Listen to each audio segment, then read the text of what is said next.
On September the 1st, 1939, Hitler ordered his troops into Poland.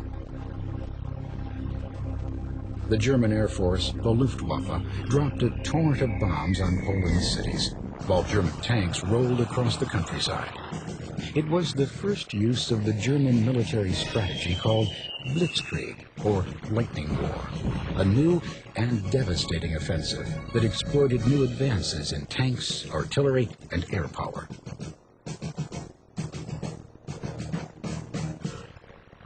Two days later, both Britain and France declared war on Germany. 2 weeks later, the Soviet Union invaded eastern Poland. World War II had begun. Despite the declarations of war, the next few months saw only an ominous calm settle over the Maginot Line, a labyrinth of defense fortifications along the eastern border of France. French, British, and German troops waited for something to happen. Many began to call this the phony war. As the months passed, however, the Nazis were planning their next acts of aggression. Beginning in April of 1940, the Nazis began their conquest of Western Europe. In a massive demonstration of Blitzkrieg, they invaded Norway, Denmark, Belgium, Holland, and Luxembourg. The Germans ultimately set their sights on the conquest of France. French, British, and Belgian troops were stationed along the entire border of France, including the Maginot Line, though they left one area vulnerable, the Ardennes Forest. The French military believed that the heavily wooded area would be impenetrable to German forces. They were wrong. Hitler sent his tanks smashing through the Ardennes Forest into France, effectively cutting off opposition forces. British and French troops were overwhelmed by the German military offensive into France and retreated to the French coastal town of Dunkirk. Pinned to the sea, hundreds of thousands of troops were trapped. Surrounded by the Nazis, the soldiers seemed doomed. British Prime Minister Winston Churchill appealed for help. Soon, British Navy and civilian boats of all sizes and shapes emerged to form a makeshift flotilla. In less than a week, fishermen, grocers, tugboat captains, anyone with a seaworthy vessel ferried roughly 340,000 troops to safety across the English Channel. Their heroics saved the soldiers, but they couldn't save Paris. On June 21, 1940, the French capital fell to the Nazis. Hitler dictated his terms of surrender to the French government. Germany had succeeded in conquering Western Europe. Only Great Britain remained. The British people, led by Prime Minister Winston Churchill, were defiant. We shall fight on the beaches, we shall fight on the landing ground, we shall fight in the fields and in the streets, we shall fight in the hills, we shall never surrender. Undeterred by Churchill's rhetoric, Hitler pressed on. In the Battle of Britain, the German Luftwaffe was ordered to bomb England. Between June and September of 1940, German planes pounded British targets. On just one evening alone in mid-August, over 1,000 Luftwaffe bombers invaded the skies over England. Germany soon began concentrating her air fury on the city of London. Londoners found refuge from the Blitz in air raid shelters and underground train stations. Frightened parents sent children out of the city to friends and relatives in the countryside. The attacks were relentless, but despite the overwhelming number of German planes, Great Britain's Royal Air Force, the RAF, fought back courageously.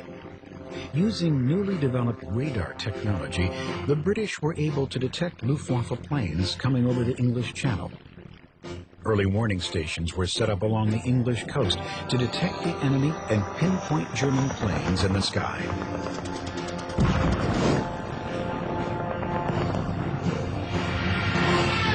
On September 15, 1940, the RAF shot down the most German planes in a single day of battle. Defeated, Hitler called off his invasion for the time being. Addressing the British people, Winston Churchill gave thanks. Never in the field of human conflict was so much owed by so many to so few. But bravery alone could not win the war. Britain was crippled, with no more resources to build the planes and ships needed to withstand Germany's next attacks. Winston Churchill turned to America and FDR for help. In 1940, Franklin Roosevelt was re-elected to a third term as president, the only American president ever to serve more than 2 terms. Roosevelt would not commit troops to the overseas battlefield, but he vowed to help the British in their life-or-death struggle against Hitler's regime. I ask this Congress for authority and for funds sufficient to manufacture additional munitions and war supplies of many kinds to be turned over to those nations which are now in actual war with aggressor nations. Our most useful and immediate role is to act as an arsenal for them as well as for ourselves. With FDR's urging, Congress passed the Lend-Lease Plan, which allowed him to lend or lease arms and other supplies to any country whose defense was vital to the United States. Not all Americans were united in their support of the president, however. Charles Lindbergh, the first man to fly solo across the Atlantic in 1927, was a staunch opponent of America's involvement in the war. We cannot allow the natural passions and prejudices of other peoples to lead our country to destruction. Despite opposition from Lindbergh and others, the Lend-Lease Act was funded with $7 billion. By the time World War II was over, the bill would total $50 billion. 2 years after making a non-aggression pact with Stalin, Adolf Hitler turned his hostilities towards the Soviet Union. In the summer of 1941, he boldly ordered 3 million German soldiers to invade Russia. Stalin was outraged by Hitler's betrayal, and Russia joined in the fight against Hitler, becoming an ally of the West, if only for the duration of the war. Hitler hadn't counted on the harshness of the Russian terrain and the bravery of the Russian soldiers.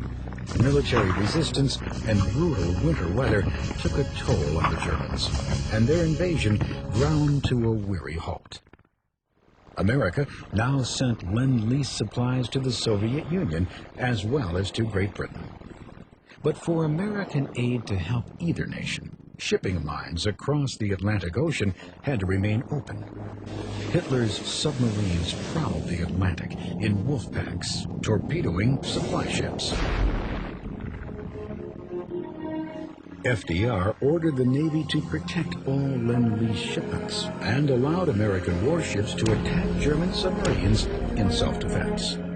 In July 1941, Roosevelt and Churchill finally met face-to-face in Argenta Bay, off Newfoundland. They agreed to issue a joint declaration on the goals of the war. Their agreement, the Atlantic Charter, became the basis for a new document called a Declaration by the United Nations, spelling out the ground rules for countries opposing the Axis powers. 26 countries eventually signed on and became known collectively as the Allied powers.